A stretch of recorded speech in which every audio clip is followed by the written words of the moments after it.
At a typical high school in Japan, a girl catches everyone's attention wherever she goes. Her name is Alisa Kujo, but everyone calls her Alya. With a Russian father, Alya not only has the highest grades in school, but also excels in sports. She is also the treasurer of the student council. All these qualities make Alya one of the most sought-after girls among her peers. One of those who couldn't resist her charm was Ando, a second-year student. Acting cool as always, he introduced himself and asked her out for lunch, but she declined without a second thought. To save some face, he asked if he could at least get her phone number, but she said no because she had no interest in him whatsoever. After humiliating the boy to close the deal, she remarked that his necklace was against the school rules, living up to her role in the student council. After this little spectacle, people around were left wondering how this girl could reject the most desired guy in school so effortlessly. When Alya arrived in the classroom, she encountered the same interested looks from the boys she passed. Sitting at the back of the room, she greeted her friend Q's with a good morning, but he didn't wake up. So she kicked his chair and asked if he stayed up late watching anime again. He confessed that he was up until dawn debating with an otaku friend about the latest episode they watched. Acting all proper, Alya scolded him, saying he was an idiot for sacrificing his sleep for cartoons, leaving him tired and sleepy at school the next day. If being an idiot means professing your love for a work of art without being bound by time,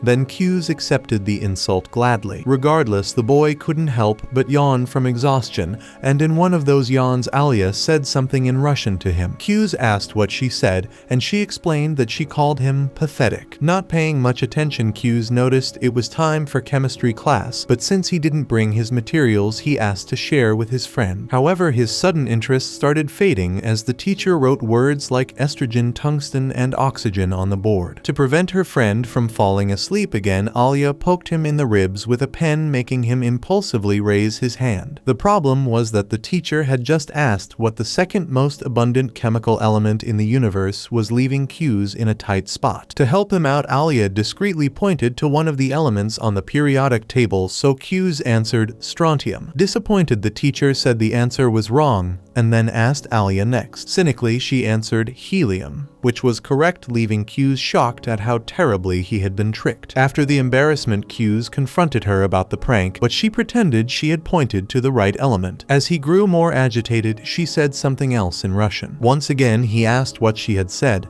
and she told him she called him an idiot. However, one thing Alya didn't know was that Q's understood Russian and that she had actually called him cute. When he was a child, he used to play with a Russian girl who lived near his grandfather's house, so he ended up learning quite a bit of the language back then. Curiously, it was the same language his wonderful Russian friend was using to flirt with him secretly. But to avoid embarrassing her and lacking the courage, Q's decided to keep it a secret. Sometime later, Q's decided to take out his phone, and the enforcer of useless matters reprimanded him, saying that phones were prohibited on school grounds unless it was an emergency. Q's replied that it was an emergency because a game was giving away a legendary character for free, but only for those who claimed it within 10 minutes. Alya confiscated his phone and saw that he had gotten Tsukuyomi, the moon goddess in Japanese mythology. The council member asked why Tsukuyomi had silver hair instead of black, but Q's didn't care about the hair color as long as the goddess remained beautiful. Hearing this, Alya felt a tinge of jealousy and returned his phone. She then said in Russian that she also had silver hair. Embarrassed, Q's asked what she said, and Alya claimed she called him an addict. Q's replied that he had to be an addict to compete because he was part of the lower ranks and had to earn his equipment through blood and sweat, unlike the rich kids who could have their parents buy them platinum armor. Fed up, Alya complained that she thought he was more serious than that, and Q's reflected internally that none of what he said was a joke. Later during lunch, Takeshi, one of Q's friends, was once again upset about not being popular with the girls. Paying little attention to his outburst, the boys at the table saw the student council members, including Alya and her sister Maria, who was the council secretary, as well as Suuyuki, the spokesperson. The boys at Q's table commented on how beautiful these girls were, although Alya supposedly already had a boyfriend according to what she had said. Q's teased that even if she didn't take, she wouldn't stand a chance, so Takeshi admitted he was jealous because the guy was close enough to that goddess to call her by her nickname. Indifferently, Q's admitted it was true, but noted that the girl was always nagging him, though Takeshi thought that was better than being ignored, especially since Alya barely spoke to anyone else. This was why he preferred Suwoo, because she was much more open and communicative than Alya. The problem was that Suwoo rejected many students. While listening to this, Kyu's glanced at the girl, who looked back at him with a red face. Soon she approached and asked to sit at the table with Alya. When the two sat down, Suwoo was much more communicative as always, while her colleague maintained her usual stern expression. During lunch, Kyu's and the council spokesperson seemed to be getting along very well, making Alya feel that familiar jealousy. She asked if the two were friends. Suwoo explained that they had known each other since childhood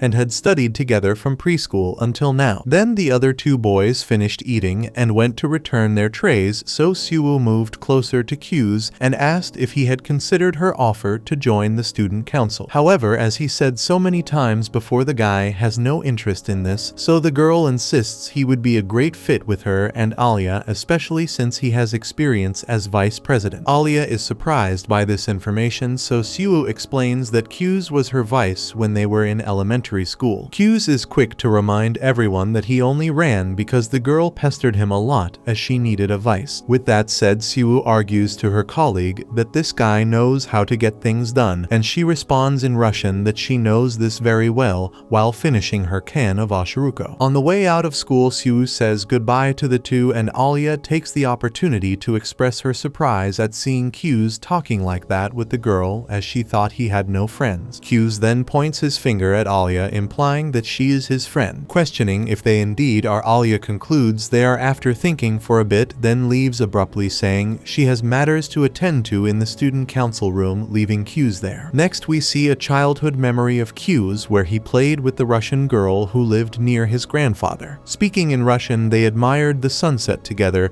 and the girl corrected his words or completed his sentences when he didn't know what to say. When the sun sets, the girl bids young Kyu's farewell and gives him a tender kiss on the cheek. Kyu's wakes up at this moment, remembering that he studied Russian like crazy just to talk to this girl, but nowadays he doesn't even remember her name. The next day, as was common in this school, Kyu's and Alya were responsible for organizing the classroom before the first class. As he woke up very early because of the dream, he went to school way ahead of time to get things in order, so there was nothing left to do when his task partner arrived. Alya thinks it's going to rain because she's never seen this guy care so much about organization until Kyu's notices a stain on her sock. She explains that a truck splashed water on her and that it was also her fault for walking so close to the street. But anyway, she brought another pair of socks, so it's all good. Changing the subject, Alya also asks if Kyu's really isn't interested in joining the student council since he was a vice once. Not interested, Kyu's repeats that he doesn't want to, so Alya drops the subject and removes the dirty sock, making Kyu's turn away in embarrassment. From the smile the girl gives, it seems that was her intention. The next step of her plan was to cross her legs and ask the boy to fetch her spare sock from the locker, as she had already removed the dirty one and now couldn't step on the floor. With little patience, he agrees and fetches the sock, and the girl asks him to put it on her. This time he couldn't help but question what was going on, so she explains that it's a reward for getting the sock, and then she says in Russian that it's also a reward for herself. After yet another sudden confession from the girl in another language, Kyu's begins to wonder about her intentions with this kind of thing. Maybe she's tired of acting perfect for the whole school and uses him as a release valve. Anyway, as the girl pretended to call him a coward in Russian, he holds her foot and starts putting the sock on. Even after all her bravado, Alya backs down and says she's not ready for this, but Kyu's goes through with it for being called a coward. The problem is in the middle of it, he accidentally touches a place he shouldn't, so Alya kicks him in the face, leaving the warrior defeated and left to die alone at the back of the classroom. Hours later, the boy rises from the ashes to apologize, and Alya calls him leg pervert in Russian. However, she also apologizes for kicking him and tries to touch him to see if he's okay, but the boy loses it and ends up blurting that he should be thankful for the beautiful view granted to him during the kick. Immediately, Alya punches the young man and curses his family to the 5th generation in Russian, then runs off. To try to fix this mess, Kyu's chases after the girl throughout the school, but her physical education skills keep her at a distance. Furthermore, already in the courtyard, she jumps over the side rail of the corridor, leaving the guy eating her dust. 10 minutes later, the two are panting after the marathon they ran. Regaining his breath, Kyu's apologizes proposes again and Alya acknowledges that she was partly to blame. To make up for it, the boy gives the girl a can of oshiruko, a drink she loves. Even though she makes a fuss initially, she ends up accepting it, and after taking a sip, she offers him some in Russian. Kyu's goes crazy at the possibility of an indirect kiss happening, but not wanting to reveal that he understands the language, he plays dumb once more. Alya teases him by saying in Russian that the guy doesn't understand anything she says, causing Kyu's to lose his composure completely. The day after, Kyu's shows up to help with something Suwoo asked for, so he arrives asking what it's about. Suwoo scolds him for his lack of manners, saying the right thing to do would be to ask if she's been waiting long. He then sarcastically acts out what she requested, making Suwoo play along. Watching this with a sour expression, Alya comments that the two really do get along well, which embarrasses Kyu's. Gradually losing the joy in his eyes, Kyu's learns that he came to help organize the storage room. After some time, Suwoo asks him to fetch some board games from a higher shelf because apparently she doesn't know how to climb a ladder. Once he does, she explains that she uses these games for school festivals and also played them during the new student council meeting the other day. To make conversation, Kyu's asks who won and Suwoo responds that he's looking at the winner. Next to them, Alya asks for less chatter and more work. When Suwoo goes to do something in another corner, Alya repeatedly says in Russian that she wants attention, leaving Kyu's unsure how to react. After the storage room is organized, the students are surprised by the approach of Kanzaki, the student council president. Kanzaki comments that he's heard a lot about how talented Kyu's is,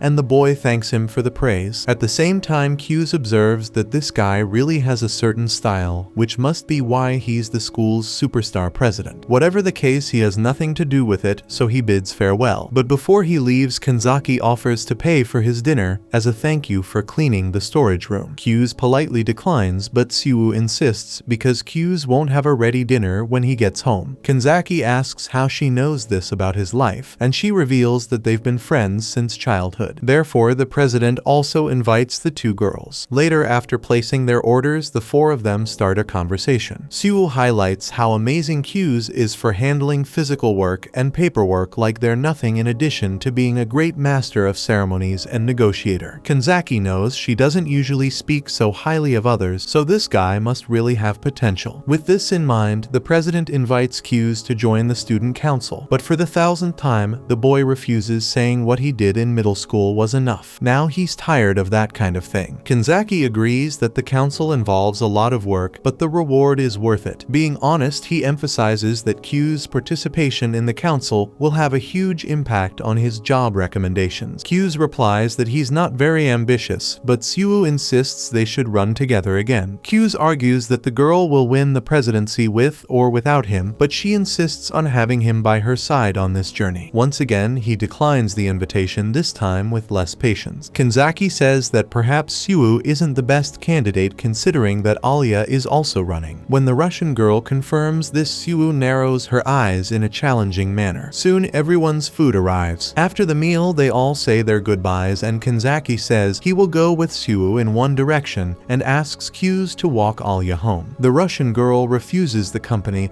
but the boy doesn't want to leave her alone on the street at night. Along the way, he asks if she's really running for student council president, and she confirms it again without much patience. She then says she can walk the rest of the way alone and thanks him for his company. Upon reaching his doorstep, Kyu's notices women's shoes at the entrance and then sees a girl on the sofa reading a book. He asks what she's doing there. While talking about the book she's reading, she informs him that she'll be sleeping there tonight, even though the homeowner hadn't been informed. In the novel she's reading, she complains that the protagonist doesn't realize he's an older brother to one of the characters, and Kyu's finds it ironic that this girl is saying that as she pretends to everyone that she's his childhood friend. Surprised, Suwoo turns and asks if that's not true, since she and her brother have known each other forever and are close, so it makes sense. She then confirms that the older guy with the character is her brother. Kyu's considers that maybe they're half-siblings or something like that, so Suwoo grabs him by the collar and responds that the story is only good because they're blood siblings. The next day, Suwoo wakes her brother up by annoying him, so he threatens to report her for domestic violence. With no other options, the girl promises to hide under his bed to pull his feet. Fed up, Kyu's tells his sister to get down, and she asks if it's because he'll end up with a tent pitched if she doesn't leave. Later, they watch a movie together called Space Girl girl Chiai and Siwoo gets emotional seeing exclusive relationship scenes that never appeared on TV. Because of this, she wants to watch the movie again right then, but Q's brings her back to reality, reminding her they need to do some shopping. In a clothing store, Siwoo would love to buy a summer dress, but prefers to declare bankruptcy buying anime items. Hughes finds it absurd that the fabric costs 15,000 yen, and the girl explains that women's fashion charges by the centimeter of fabric. Changing the subject, her brother comments that maybe a silver thing is spying on them, while Alya watches their interaction with a hateful expression. Siwoo says she noticed it long before, ever since they arrived on that floor, because she has a sixth sense for detecting the gazes of people she knows. Hughes asks if she isn't ashamed to say something so ridiculous with such confidence, and she admits that she is, but without breaking character. Hughes then wonders how he can resolve this until he looks back and sees his sister heading directly toward Alya. With no place to hide, the Russian girl pretends she stumbled upon them by chance at the mall, and they both pretend to believe her. She explains that she came to buy some clothes, so Siwoo invites her to join them for lunch. Hughes is worried about taking her to that restaurant, and his sister remarks that he was eager for this to happen, surprising Alya. The Russian girl asks what's wrong with the restaurant, so Siwoo asks if she likes spicy food, because that's the house specialty. Hughes is more honest with his friend and warns her that the food there burns hotter than hell in summer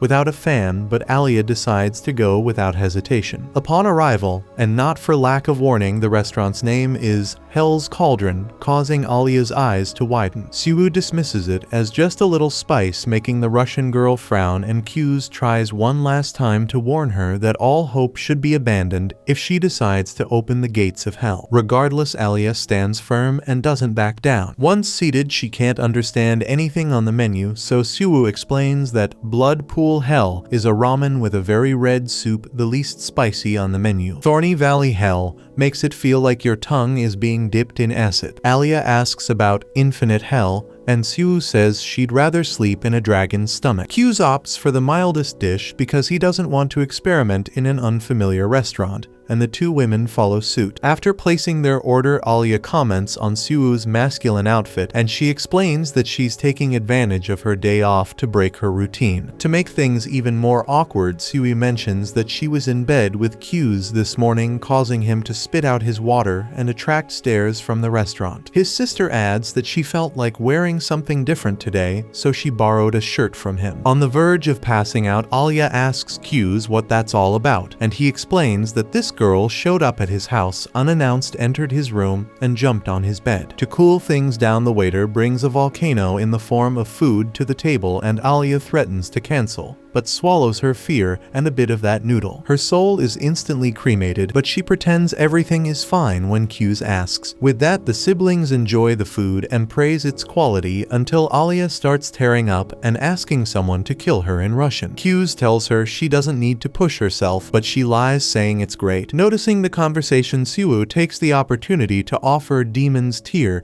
to spice up her dish further. Hughes sees the malicious glint in his sister's eyes and realizes she's doing it on purpose, so he asks Alya not to add that spice, but she thinks a single drop won't make a difference. As soon as she tries the food with the extra heat, she wakes up in a park, not knowing how she got there. Hughes informs her that Siwoo went to buy something and offers her an ice cream to soothe her. In the midst of this, he asks why she wants to be president, and she responds that she doesn't need a reason to aim for something big. She just wants it even though she doesn't have a running mate. Hughes explains that she can only run with a vice president, so Alya decides to find someone to be her vice just on paper. In Russian, she confides that she wishes Hughes would stand by her in this process, which touches him. This statement makes him recall an old moment when a girl was crying and apologizing to her parents behind a stage curtain. Distracted, the boy is invited to accompany Alya to a clothing store, but he thinks it requires more intimacy to advise a woman on what to wear. Internally, he reflects that Alya doesn't quite understand how friendships work, and understanding her perspective, he agrees to accompany her, making it clear that they are friends. At the store, Alya wonders why Hughes suddenly started being nice to her and concludes that he feels sorry for her, thinking she has no chance of being elected president. Convinced of this, she angrily says she'll change and promises to show show who's boss with her fashion show. Worried about the chance of him hearing her change, she tells him to leave, which he does. Feeling more secure, she puts on the dress she picked out and likes the result. Before leaving the changing room, she's afraid he won't react, but pushes that aside and shows off her outfit. People around praise the girl's beauty, and Q's comments that the dress highlights Alya's elegance and femininity, making her even more beautiful than she already is. Disbelieving what she just heard, she closes the curtain and freaks out over being praised more than she expected, while Q's is also unsure of what he said outside. Noticing the boy's talent for compliments, the Russian girl thinks he must have practiced with Siwoo, so she puts on a more masculine outfit to compete with her. Once again, Q's praises her with his excellent rhetoric, leaving her even more flustered. Addicted to receiving compliments, she tries on the entire store for her friend to see. For the grand finale, she puts on the most daring outfit she's worn so far, but when she opens the curtain, Siwoo is next to Q's, so she closes the curtain and says something in Russian. Siwoo asks what she said, and Q's explains that she seems to want to die, so his sister mocks the Russian girl. Taking the subway home, the siblings say goodbye, leaving Alya alone with her embarrassed thoughts. Putting that aside, she wonders why the two got off at the same station. When she gets home, the Russian girl is greeted warmly by her older sister Masha. Alya reveals that she met Q's and his childhood friend, prompting Masha to comment that her sister always gets irritated when it comes to that boy. She understands that Alya has finally found someone who truly moved her heart. Alya doesn't like this comment and downplays it, arguing that she doesn't see the boy that way. Many years ago in Vladivostok, Russia, the teacher asks the students to form groups and write about local shops, with the best group winning a prize. Excited, the children begin forming teams, and Alya's classmates decide to write about the clothing store and the bakery, leaving her to handle the butcher shop and the florist. Being competitive, Alya wants to come in first. When she arrives at the florist, she tells the owner that she is doing a school project and needs to study his shop. Later, she stops by the butcher shop and does the same. The next day, when presenting what she did to her friends, none of them had done anything, so Alya scolds the boys, saying that such a report is lengthy. However, since they have a week's deadline, her classmates believe they have plenty of time. Frustrated, Alya insists it won't be enough time. The boys take her notebook and see that she is taking the project very seriously. The other girl in the group anxiously asks if they have to read all of it, which makes Alya even angrier. The whole group starts arguing over this, and the teacher has to intervene. Staying late at school, Alya refuses to give in and continues to focus on her work, further developing her notes. A week later, when the results are announced, Group B emerges victorious,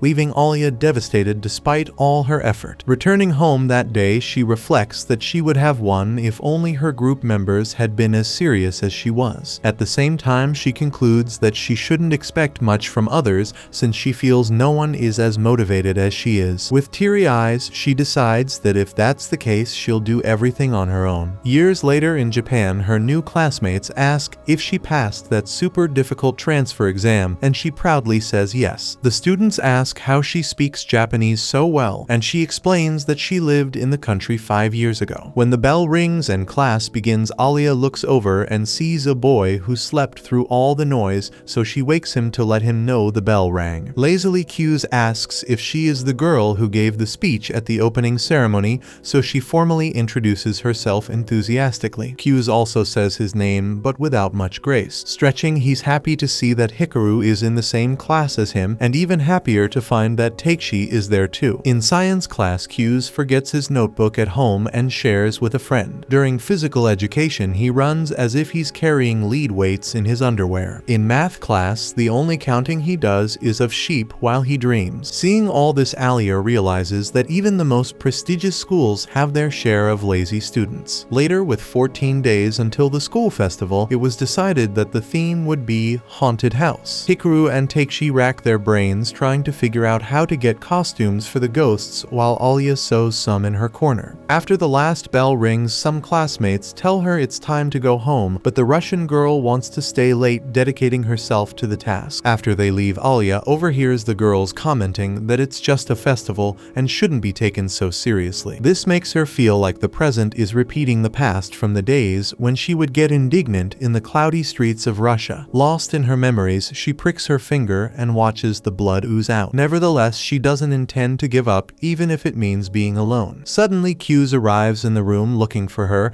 and asks her to go home because he got a document showing that the Handicrafts Club offered to help with the festival costumes after he had the former student council president pull some strings. Therefore, Alya no longer needs to work on them as everything is already arranged, and there's no need for her to do it all alone. Annoyed, she responds that she just wants the festival to be good. As she speaks, she starts to cry and get more agitated, claiming that people don't pay as much attention to these things as she does. Finally, she asks if she's doing something wrong, to which Q's replies that she's putting effort into the wrong things because school activities aren't meant to be done alone, but rather to foster a sense of teamwork among students to create something together. Not knowing what to say, Alya packs up her things and leaves. Hurrying through the corridors, she wonders what that boy has in his head. The next day, Takeshi presents his pre-festival project, an event just for them that will include a hide-and-seek game and a courage test in the school premises. With 6 days left until the event, everyone works together to build every detail, and Alya gets excited when she receives her well-made ghost costume,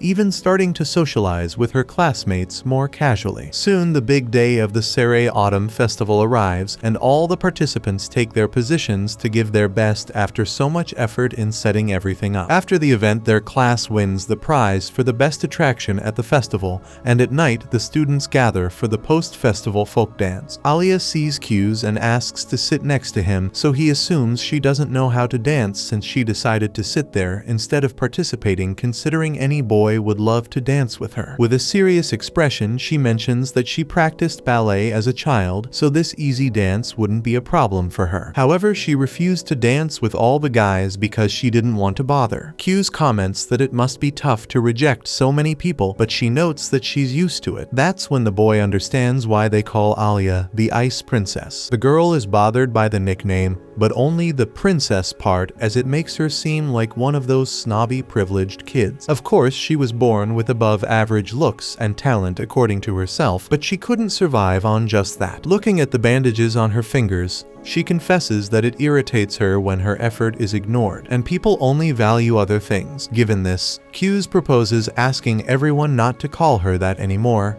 and the girl thanks him. In the end, she acknowledges that she would never have experienced the school festival this way if she had done everything alone, and, taking advantage of the moment, apologizes for getting mad at Q's that day. Q's didn't see it as a big deal, especially since Alya put in much more effort than he did, for example, but the girl insists on making it up to him somehow. So, he asks if there's a Russian custom where people give each other special nicknames. Until then, he had only called the Russian girl by her last name, Kujo. When she responded that her family calls her Alya, he asks to call her that as a reward. Alya asks what he gains from that, and he claims he'll be the only one to call the prettiest girl in school by her nickname. Speaking of which, a few boys appear to invite the Ice Princess to the dance, leaving her embarrassed with so many people insisting. Seeing his new friend in trouble, Q's pulls Alya away and tells the others that this girl is already taken. As Q's pulls her toward the dance, the girl feels her heart about to explode, and since she said a simple dance like this would be easy, the boy asks her to show if she was serious. The next day, as usual, Alya looks at her friend sleeping in class with a disdainful expression. When he wakes up, she tells him he's a waste of space. In Russian, she says that just because he was nice to her last night doesn't mean things will change. After Alya tells the whole story, Masha is happy with a love story between the two, which irritates the older sister because one thing has nothing to do with the other. To the older sister, it's clearly a love story like in the movies, where a friendship grows into a romance. Looking at the pendant she got from Sa, her boyfriend, Masha claims it was the same for her,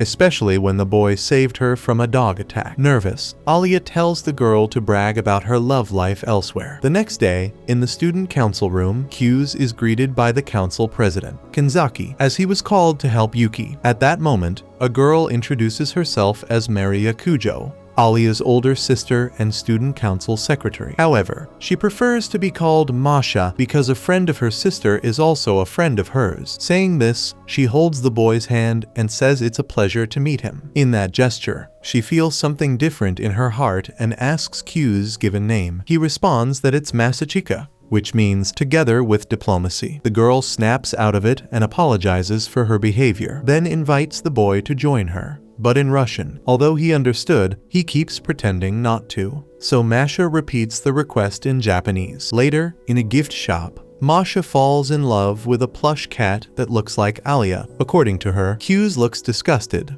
but the girl believes it's a great idea to buy plushies that resemble each student council member. Q's agrees that the girls will love it, but wonders how the president would look among those toys. Ignoring his opinion, Masha begins her search for a plushie that looks like Kanzaki. Q's tries to stop her, but gives in when she shows him a lion with glasses that looks exactly like the president. Despite this, he insists it's not a good idea to buy those things. So Masha gives up, but decides to take the first kitten she saw anyway. Worried, Q's asks her not to put that toy on the same receipt or her sister, the treasurer, will get annoyed. Leaving the store, the boy notices Alya's sister's oddity and wonders if she's always like that. If so, it explains why Alya also seems a bit off. Sometime later, Masha arrives at the tea shop and gives her sister in plush form to the boy, who doesn't know how to react. According to her, the two look great together, so much so that she decides to take a picture of this unique moment. But Q stops her by placing a bag in front of the camera. Inside the tea shop,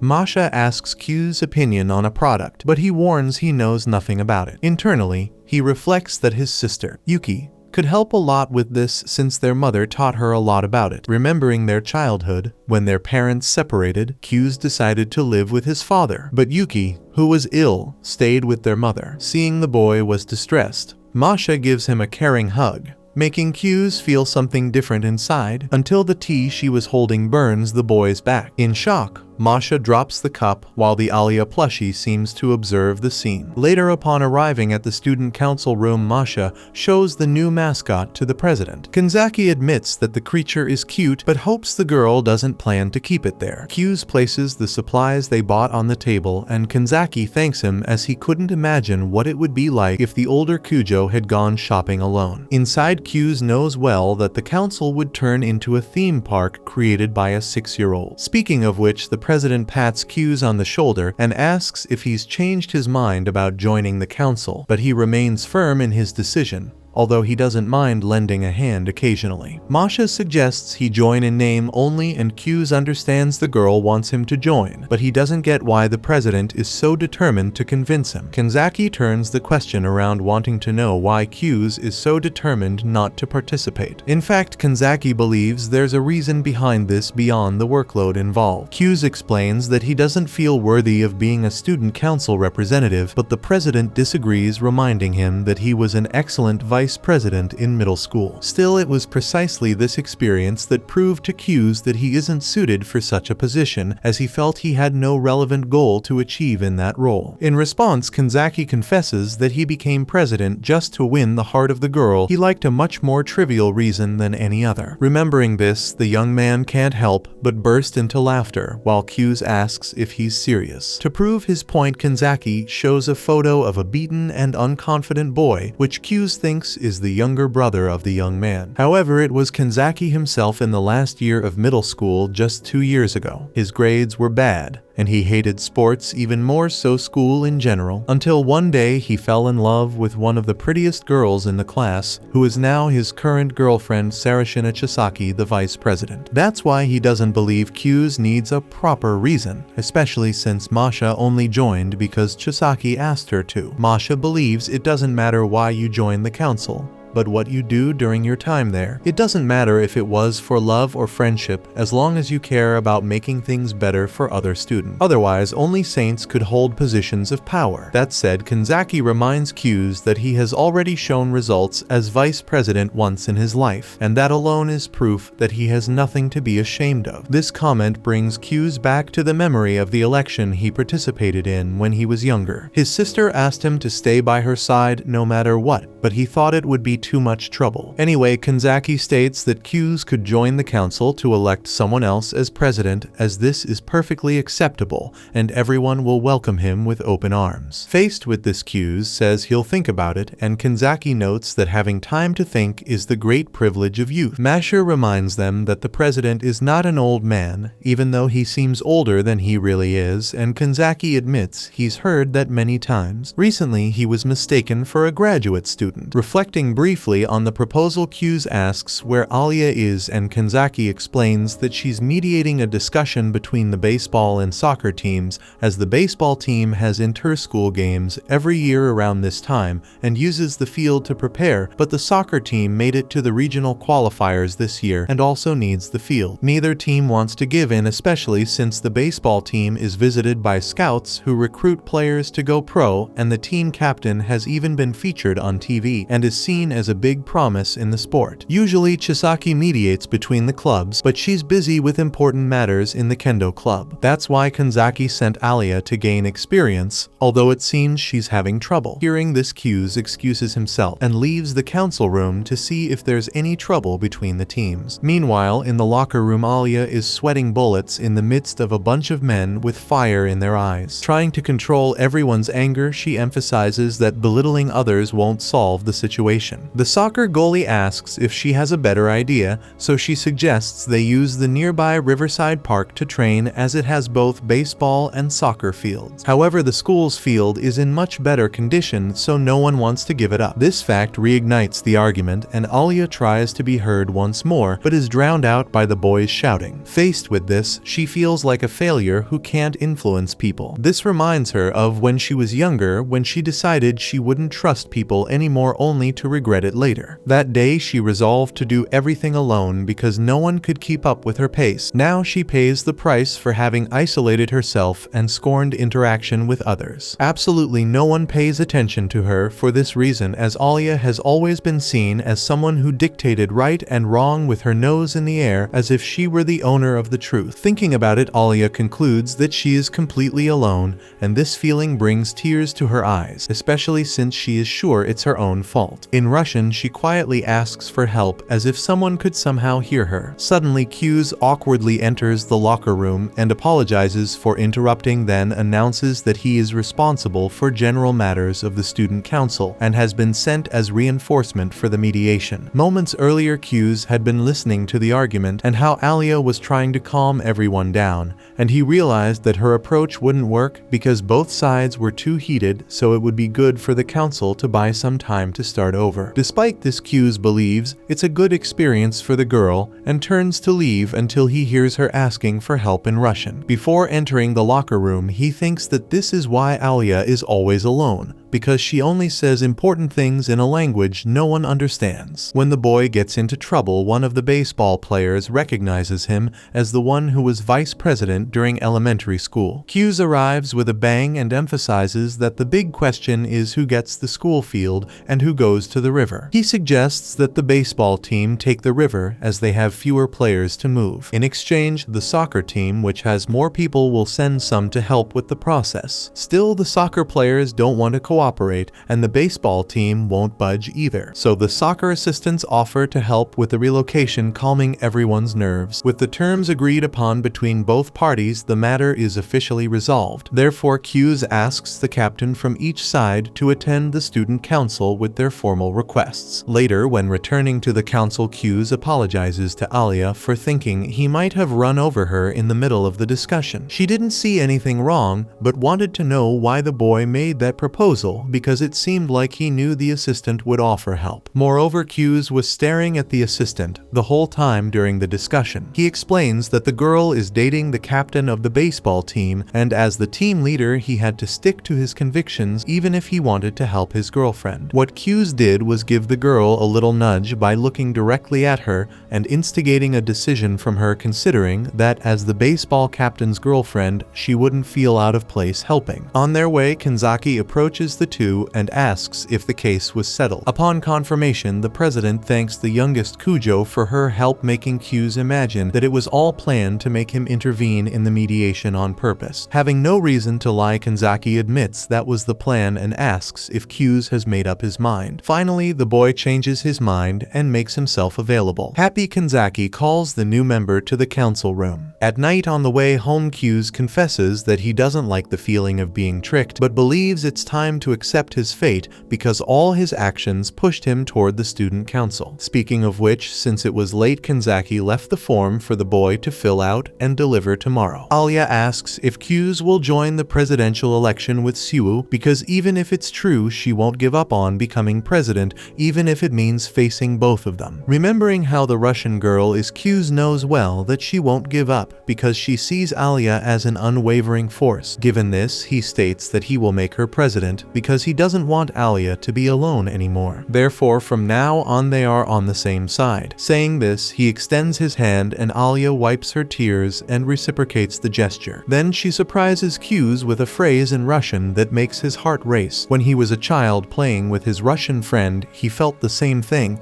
and now he discovers he can feel it again. Suddenly, Alya crushes his hand's bones and asks if he was thinking about another girl. Kyu's confesses in shock and soon realizes he committed the second biggest mistake a romantic comedy protagonist could make in a confession. The first is to repeat the same confession. Alya assumes the boy was thinking about Yuki Suwoo, but before he can deny it, he gets another tight squeeze on his hand. Finally, she slaps his face in exchange for forgiving him for the mistake. Kyu's falls to the ground and praises the girl's strength. Then she extends her hand to help him up. Near home, he confesses that it's the first time he's been slapped by a girl and believes it gave him XP as a man. In response, Alya comments that the boy must have hit his head on the ground in the fall unless he has a defective brain from the factory, and Kyu's finds it ironic to hear that considering he was considered a child prodigy. Disbelieving, Alya gives an ironic laugh. At the building's door, the Russian girl asks if the guy wants ice to put on his face, but he says he's fine since he doesn't feel anything on the left side of his face. Then Alya kisses the right side and says goodbye. When she goes up to her room, Alya panics, remembering that she said she loves Kyu's in Russian, so she starts denying to herself that she indeed feels that way about him, pretending she just got carried away by the heat of the moment. Even if she's in love, hypothetically speaking, her priority is to be elected president of the student council, and that's what she should focus on right now, nothing else. However, Alya can't stop imagining tomorrow when she returns to school and Kyu's says he didn't mean it when he said they were on the same side. At that moment, her older sister arrives and says she met a wonderful person. Then she shows a stuffed kitten and says it looks like her sister, although Alya doesn't think so. Later, Masha comments that Kyu's is a great guy and understands why her sister fell in love with him. Although Alya denies it, her sister warns that she needs to confess her feelings to him as soon as possible because any day she might end up losing the one she loves to someone else.